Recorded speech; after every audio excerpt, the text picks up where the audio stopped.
이 책이 대단한 인기를 끌었습니다. 꿈과 삶의 목적을 잃은 채 살아가던 평범한 셀러리맨 닉이라는 사람이 정체 모를 초대장을 받습니다. 웬 낯선 사람으로부터 저녁 식사 초대를 받은 것입니다. 호기심으로 그 초대에 응하여 근사한 식당으로 갔는데 그를 초대한 분이 바로 예수님이라는 설정입니다. 그 레스토랑에서 예수님과 함께 식사하고 대화하다가 이 닉이 기독교인이 됩니다. 이 책의 대단한 인기에 힘입어서 예수와 함께한 저녁 식사 2가 발간되었습니다.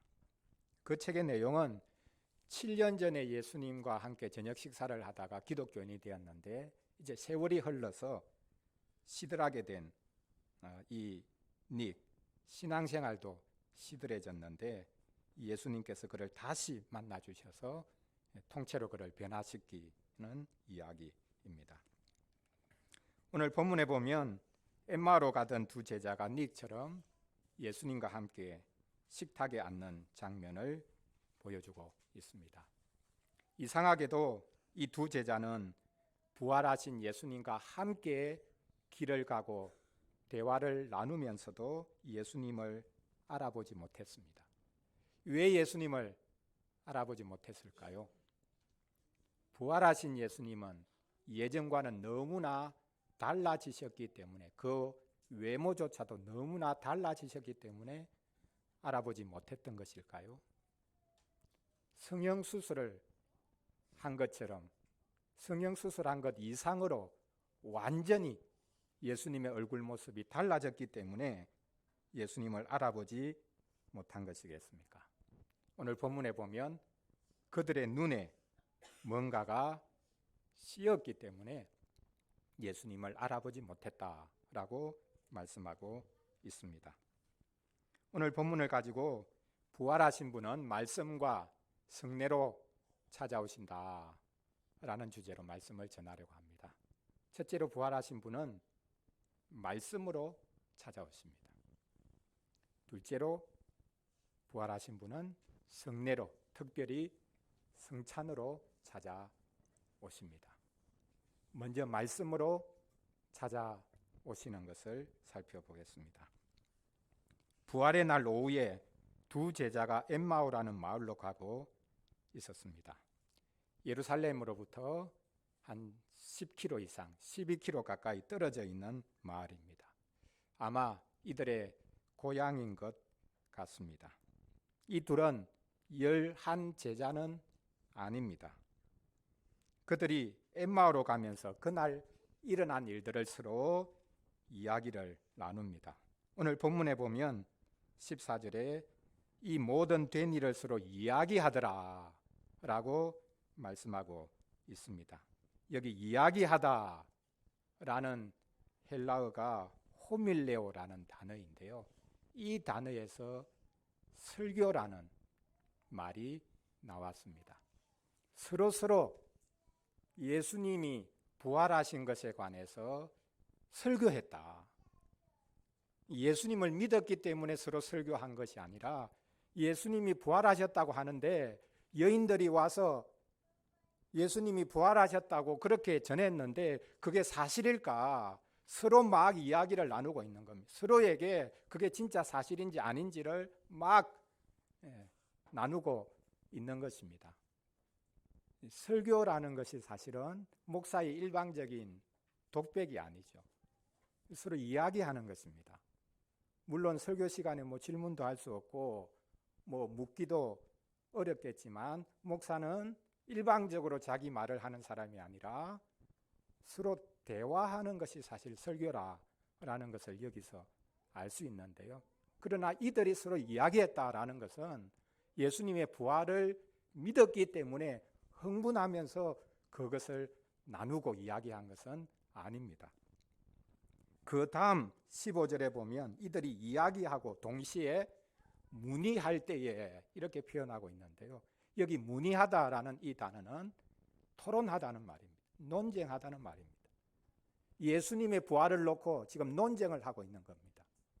백분 토론을 하고 있는 거죠.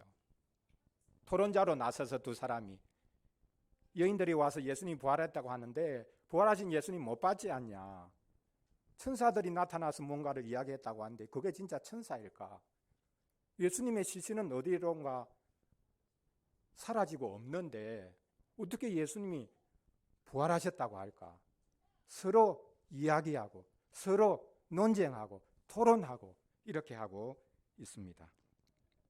두 제자들은 사실 파악에 여념이 없습니다. 뉴스 앵커처럼 벌어진 사실에 대해서 정확하게 이야기하려고 애를 쓰고 있습니다. 이들은 예수님에 대한 믿음이 없었습니다. 예수님을 믿지 못하면 예수님이 나타나셔도 그분을 알아볼 수가 없는 것입니다. 사실의 문제가 아닙니다. 논쟁의 문제가 아닙니다. 이 두 제자는 예수님에 대해서 계속 이야기를 하고 있음에도 불구하고 예수님의 부활에 대해서는 꿈에도 생각하지 못하죠. 그래서 자기들 앞에 그 예수님이 나타나서 이야기하심에도 불구하고 예수님을 알아보지 못하고 있습니다. 예수님이 두 제자를 책망합니다. 어리석다고 책망합니다. 왜 선지자들이 말한 것을 믿지 못하느냐라고 말씀하십니다. 그러면서 예수님은 부활의 증거를 말씀하시는 것이 아니라 어떻게 보면 엉뚱한 이야기를 하기 시작하십니다. 내가 여기 살아있지 않냐, 이렇게 예수님은 말씀하지 않고 이것보다 더 좋은 물증이 어디 있습니까?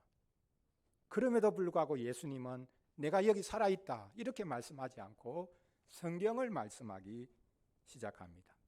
왜 성경을 못 믿느냐, 왜 선지자들이 말한 것을 못 믿느냐, 이렇게 말씀하고 있습니다. 구약 성경에 보면 선지자들이 말한 것을 보면 하나님이 보내주실 그리스도께서 고난당하시고 죽으시고 다시 살아나실 것을 알 수 있다. 그런데 왜 그 성경 말씀을 선지자들이 말한 것을 못 믿느냐, 이렇게 예수님이 말씀하고 계십니다. 예수님은 부활의 증거를 들이미는 것이 아니라 성경을 들이밀고 계십니다. 27절에서 말씀하는 것이 이것이죠. 예수님은 모세와 모든 선지자의 글로부터 시작하여 성경 전체에서 주님 자신에 관해 써놓은 것을 설명해 주십니다. 성경 공부가 이제 시작이 되는 것입니다.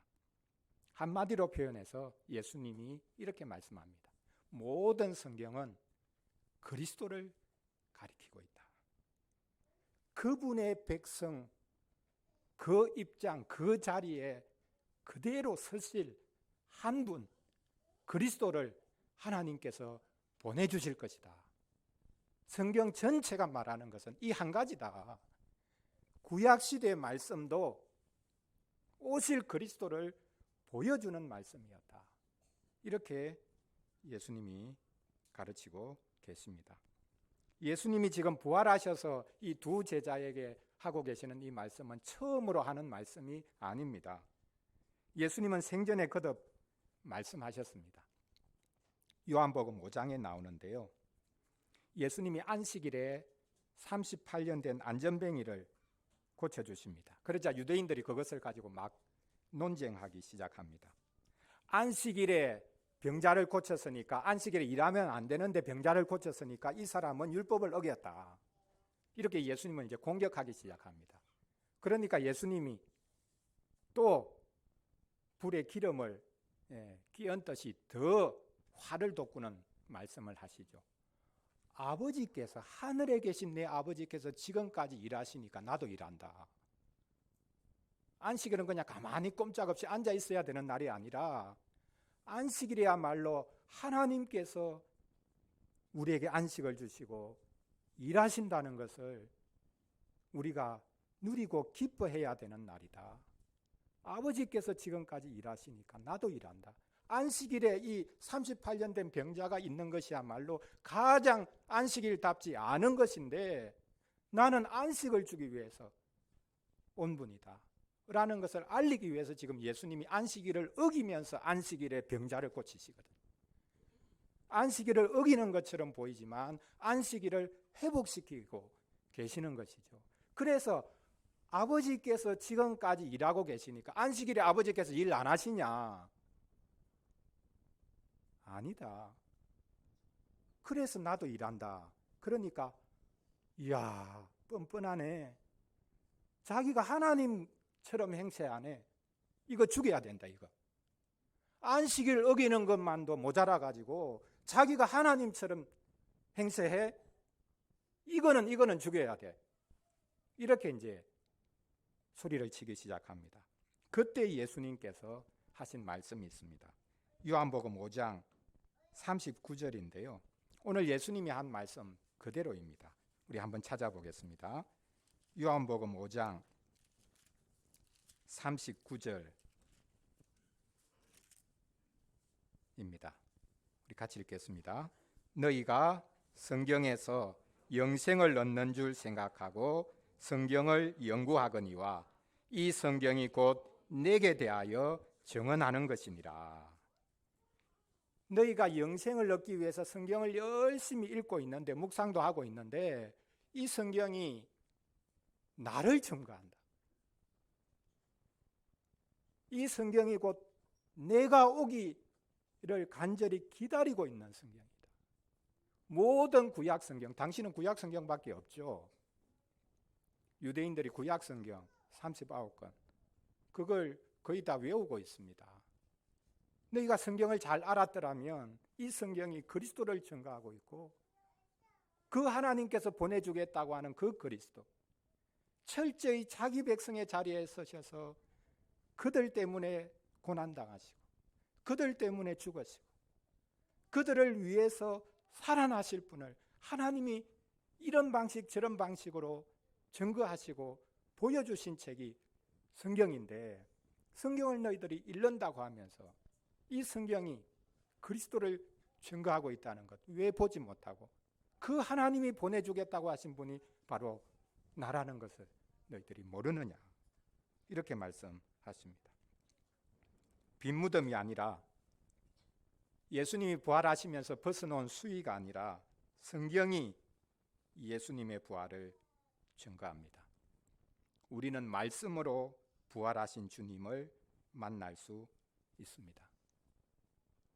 성경을 읽으면 예수님을 만날 수 있습니다. 부활하신 분을 만날 수가 있습니다. 예수님이 말씀하는 것은 한 가지죠. 성경 봐라. 제발 좀 성경 좀 봐라. 이렇게 말씀하고 계십니다. 성경을 보면 나를 볼 수 있다. 성경 보면 나를 볼 수 있다. 이렇게 말씀하고 계십니다. 예수님이 하신 비유 중에 밭에 감추인 보화 비유가 있죠. 그 내용이 뭡니까? 자, 우리 친구들 밭에 감추인 보화 그 비유의 내용이 뭡니까? 어떤 사람이 밭에 뭐 일을 하다가 그랬는지 모르겠는데 엄청난 보화가 있는 걸 발견합니다. 그러니까 딱 묻어두고 가서 자기 집안 재산 전체를 팔아가지고 이 밭을 샀지 않습니까? 밭을 산 이유가 뭡니까? 그 밭에 보화가 있으니까. 자, 밭에 감추인 보화, 이 비유를 이렇게 풀 수도 있습니다. 성경이라는 밭에서 그리스도라는 보화를 발견한다면 대박이다. 사람들이 성경을 압니다. 성경을 읽습니다. 성경 안에서 그리스도를 발견하면, 그리스도라는 보화를 발견하면 이것만큼 대박이 없는 것이죠. 그래서 우리는 평생 성경의 사람이 되어야 합니다. 그래야만 부활하신 주님을 만날 수가 있기 때문입니다. 부활하신 주님을 볼 수가 있기 때문입니다. 우리는 종종 엠마오로 가던 이 두 제자를 부러워합니다. 예수님 만났으니까 참 좋았겠다 생각합니다. 그런데 정작 예수님은 뭐라고 말씀하십니까?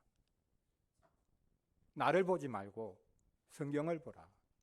나를 보려면 성경을 보아야 된다. 이렇게 말씀하고 계십니다. 나중에 두 제자가 말하죠. 처음에는 몰랐는데 떡을 떼어 딱 주실 때 이분이 예수님이구나 알아차리는 순간에 예수님 사라지십니다. 그리고는 이 두 사람이 뭐라고 말합니까? 그분이 예수님이었지. 길에서 우리에게 성경을 풀어주실 때 우리 마음이 막 뜨겁게 차올랐는데 그때 우리가 몰랐구나. 성경을 풀어주실 때 우리 마음이 뜨거워지지 않았냐. 이렇게 말씀합니다. 자기들과 함께 걸어가는 분이 누구인지 몰랐는데 예수님이 성경을 풀어주기 시작하자 그들 마음속에 예수님이 자리 잡기 시작했습니다. 우리가 잠이 안 올 때 성경을 읽을 수 있습니다. 그죠? 왜 성경 읽습니까? 성경 읽으면 잠이 잘 오니까. 그런데 한 번씩 성경을 읽으면서 마음이 뜨거워져야 하지 않겠습니까?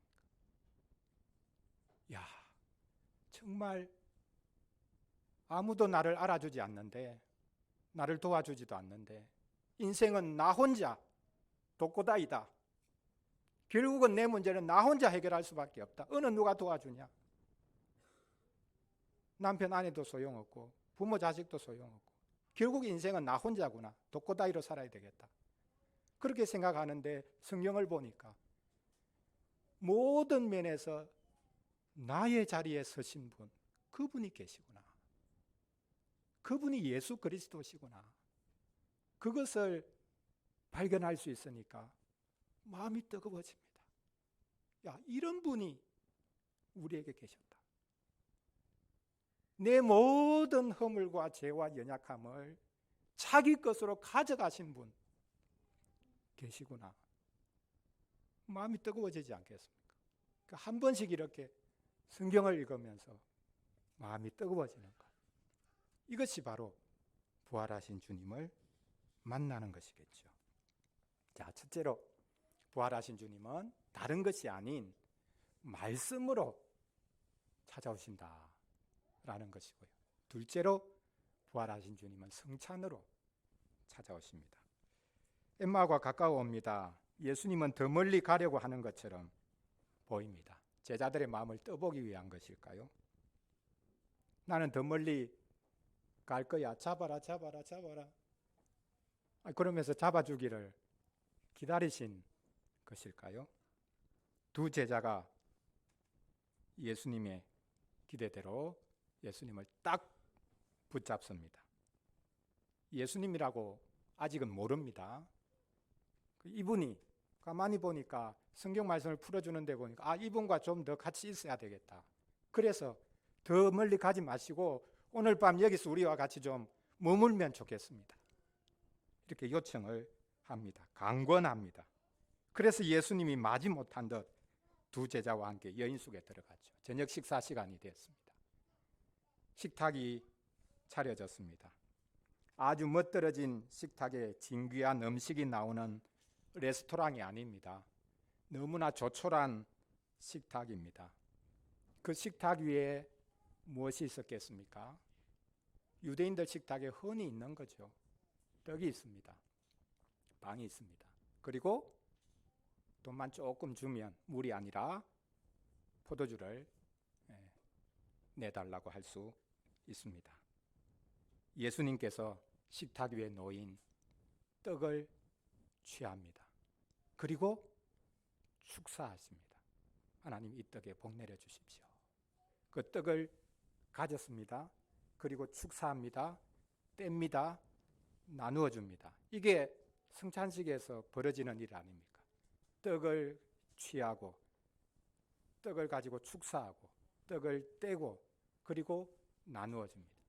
예수님이 떡을 떼서 나누어 주시고 두 제자가 그 떡을 받는 순간에 예수님이다.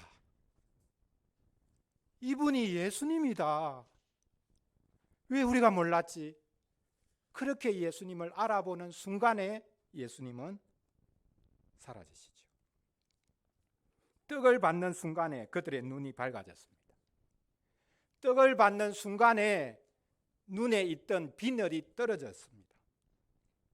예수님이 돌아가시기 직전에 최후의 만찬을 행하시면서 제자들에게 떡을 떼어주지 않으십니까?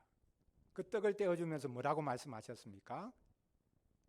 이것이 너희를 위하여 찢어지는 내 살이다. 이것을 먹을 때마다 나를 기념하라. 이렇게 말씀하셨습니다. 바로 그 장면이 연상되도록 지금 예수님이 하고 계시는 것이죠. 물론 이 두 제자는 12제자, 그러니까 지금은 가룟 유다는 나갔으니까 11제자와 더불어서 최후의 만찬 자리에 있지 않았을 가능성도 있습니다. 예수님은 12제자와 함께 유월절 최후의 만찬을 행하셨기 때문입니다. 그러나 지금 예수님은 거기에 직접 참여하지 않았더라도 지금 두 제자에게 주님 자신이 자신을 지금 나누어 주셨다. 자신의 살을 찢으시고 자신의 피를 흘리셔서 자기 백성의 죄를 대속해 주셨고, 그래서 그분이 이제 살아나셔서 살아나신 분이 이제 자기를 온전히 나누어 주신다라는 것을 지금 보여주고 계십니다. 바로 성찬식을 제정하신 그 장면을 지금 다시 재현하고 계시는 것입니다. 이후에 교회는 성찬식을 행할 때마다 성찬식이 무엇인지를 제정사라는 것을 통해서 계속해서 성찬이 시작될 때 목사가 이 제정사를 읽지요. 가장 유명한 제정사 하나가 바로 고린도전서 11장 23절부터 26절까지죠. 사도 바울이 고린도 교회에 가서 그들에게 성찬을 베풀 때도 바로 이 말씀으로 성찬을 베풀었습니다. 우리가 잘 아는 말씀인데요. 우리 한번 찾아보겠습니다. 고린도전서 11장 23절부터 26절까지 말씀입니다. 오늘도 우리가 성찬식이 있으니까 이 말씀이 성찬의 제정사, 성찬을 예수님이 왜 제정하셨는지 그것을 보여주는 말씀이죠. 우리 같이 한번 읽겠습니다. 내가 너희에게 전한 것은 주께 받은 것이니 곧 주 예수께서 잡히시던 밤에 떡을 가지사 축사하시고 떼어 이르시되 이것은 너희를 위하는 내 몸이니 이것을 행하여 나를 기념하라 하시고, 식후에 또한 그와 같이 잔을 가지시고 이르시되 이 잔은 내 피로 세운 새 언약이니 이것을 행하여 마실 때마다 나를 기념하라 하셨으니 너희가 이 떡을 먹으며 이 잔을 마실 때마다 주의 죽으심을 그가 오실 때까지 전하는 것이니라. 아멘. 떡을 먹고 잔을 마실 때마다 주님의 죽으심을 기념하고 전하는 것이다. 죽으심만 있겠습니까? 주님의 다시 살아나심을 기념하고 전하는 것이 성찬식이죠. 그리스도께서 떼어주시는 떡을 받는 순간에 두 제자의 눈이 밝아집니다. 예수님을 알아봅니다. 알아보고는 뭐라고 생각했을까요? 똑같은 예수님이네. 똑같은 예수님이네. 자기들이 알아보지 못했던 것은 예수님의 모습이 바뀌었기 때문이 아니라 자기들의 눈이 가려졌기 때문에 예수님 못 알아봤구나. 그들이 처음으로 눈에 비늘이 떨어지고 예수님을 알아봤을 때 예수님의 모습이 어땠겠습니까? 예전과 달라졌겠습니까? 전혀 다른 얼굴의 예수님이었겠습니까? 아닙니다. 지금까지 자기들과 함께 계셨던 바로 그분입니다. 변화된 게 없습니다. 부활한 몸은 분명히 바뀐 몸이겠지만 그들은 예전에 바로 그 주님을 본 것입니다. 하나도 달라지지 않은, 자기들이 알아볼 수 있는 바로 그분이었습니다. 제자들의 눈이 밝아졌습니다. 쉽게 표현하면 눈이 열렸다 그런 뜻입니다. 닫혀 있던 것이 열렸다 그런 뜻입니다. 흥미롭게도 누가복음에 보면 처음과 끝에 이 열리는 것이 나오고 있습니다. 누가복음에서 처음으로 열리는 것에 관한 말씀은 누가복음 2장 23절에 나오는데요. 예수님이 태어나시고 유대인들처럼 똑같이 이제 8일째 할례를 받으십니다. 그리고 모친 마리아가 40일째에 정결 예식을 행하기 위해 예루살렘에 올라갑니다. 바로 이 장면을 가지고 누가복음은 이렇게 말씀합니다. 출애굽기 13장을 인용하면서 예수님에 관해서 말씀하는데요. 태에 처음 난 자마다 주님께 거룩한 자다라는 말씀을 성취하기 위해서, 또 그 말씀에 순종하기 위해서 할례도 행하고 또 모친 마리아가 성전에 올라가서 정결 예식을 행했다라고 말씀합니다. 예수님은 첫 태에 태어난 남자다. 쉽게 말하면 첫 태를 연 분이다. 그분은 주님의 거룩한 분이다 라는 이 말씀이 인용되어 있습니다. 자, 누가복음 처음에 여는 이야기가 나옵니다. 마리아의 태를 여시고 첫 태를 열고 태어난 예수님, 그분이 죽으시고 부활하셔서 이제 그분의 몸을 나누어 주십니다. 그분의 몸을 받을 때에 제자들의 눈이 열렸습니다. 이것이 바로 누가복음에 기록된 마지막 열림입니다. 누가복음의 첫 열림은 예수님이 태어나시면서 마리아의 태를 여신 것으로 시작을 하고, 이제 그분이 살아나셔서 성찬으로 제자들의 눈을 열어주신 것으로 이 복음서를 마무리하고 있습니다. 그렇습니다. 성찬상에 참여할 때에 눈이 열리고 그리스도를 만날 수가 있습니다. 이것도 대박이 아닙니까? 유명한 투자가, 우리 친구들도 아마 알 겁니다. 워렌 버핏이라는 사람이 아주 비싼 가격으로 돈을 내고 이제 식사에 이제 초대를 하죠. 세상에서 가장 비싼 식사로 알려져 있습니다. 한 번은 자리 하나 남은 것을 경매에 붙였는데 그 경매가 246억에 낙찰되었다고 합니다. 정신 나간 것이죠. 우리는 그런 값비싼 식사에 초대된 것이 아니라 값없이 부활하신 그리스도께서 초대하시는 식탁에 앉게 됩니다. 성찬식은 그냥 하나의 예식에 불과한 것이 아닙니다. 성찬식은 그리스도를 먹고 마시는 것입니다. 성찬식은 우리의 몸에 그리스도를 모시는 것입니다. 우리 몸에 그리스도를 모신다 하면 누가 생각납니까? 무당입니다. 무당이 어떤 사람이죠? 신을 모신 사람입니다. 그 몸에 신을 모신 사람. 우리는 잡신이 아니라 하나님을 우리 몸에 모십니다. 그게 성찬입니다. 로마 가톨릭 교인들은 이거 정확하게 압니다. 왜? 그 떡과 잔이 그리스도의 살과 피로 실제로 바뀌었다고 믿기 때문에 그 떡과 잔을 먹고 마시면 자기 몸이 그리스도를 모시는 몸이 된다, 이렇게 생각합니다. 그 생각대로 실제 사느냐 안 사느냐, 그거는 두 번째 문제고요. 성찬에 참여하면, 미사에 참여하면 내가 그리스도를 모신다, 나는 그리스도를 모신 몸이다, 이렇게 생각을 합니다.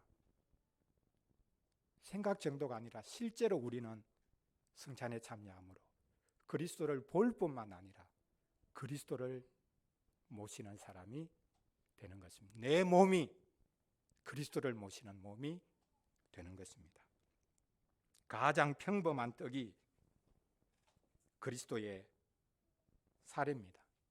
큰 기쁨을 주는 잔이 그리스도의 피입니다.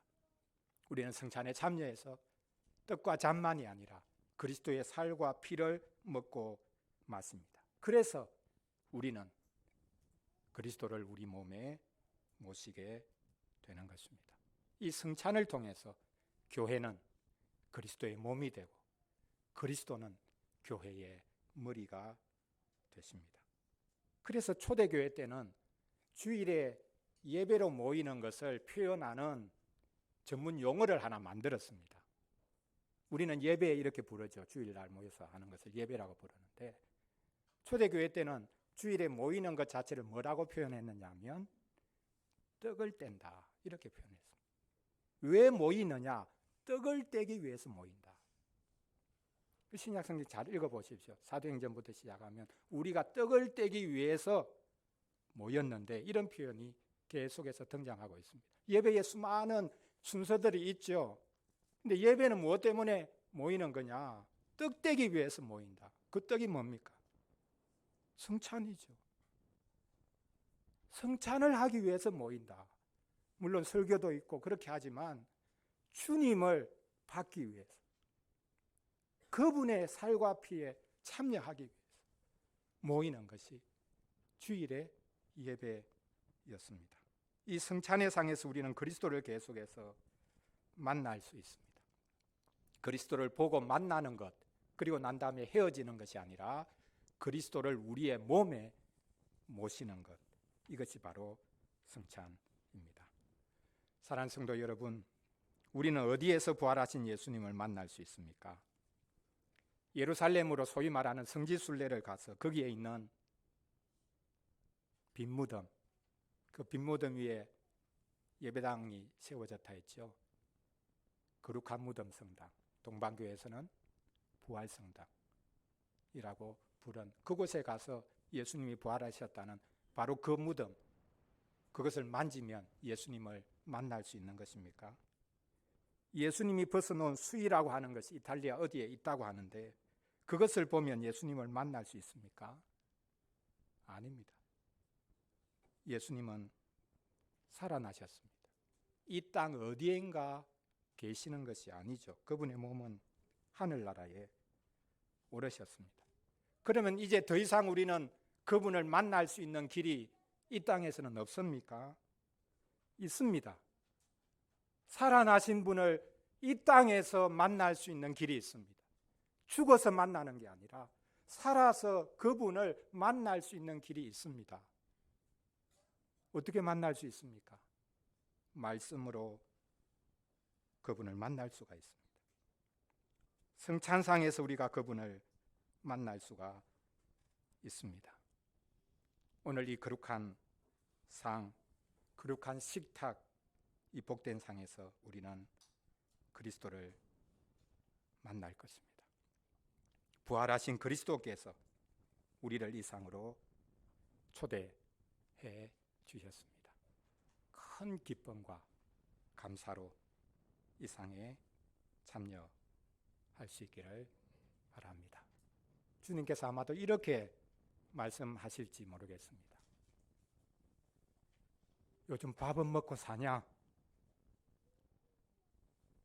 힘들지? 밥은 먹고 사냐? 밥 먹고 사는 것도 힘든데 이제부터 나를 먹고 살아라. 나를 뜯어먹고 살아라. 나를 이제부터 뜯어먹고 살아라. 이 성찬의 상에서 주님께서 우리를 이렇게 초대하고 계십니다. 우리가 큰 기쁨과 감사함으로 떡과 잔에 오늘 참여할 수 있기를 바랍니다. 기도하겠습니다. 우리 함께 잠시 기도하겠습니다. 떡과 잔에 우리가 참여하기 전에 우리 기도하겠습니다. 나를 먹으라. 나를 마시라. 밥 먹고 사는 것조차 힘들지. 나를 먹으라. 내가 너희에게 온 것은 너희에게 먹히기 위해서 왔다. 나를 먹고 살아라. 이렇게 말씀하고 계십니다. 이 시간 작은 떡이지만, 작은 포도주 한 잔이지만 우리가 큰 기쁨과 감사함으로 우리가 이 떡과 잔에 참여하기를 원합니다. 우리 시간 같이 잠시 기도하겠습니다.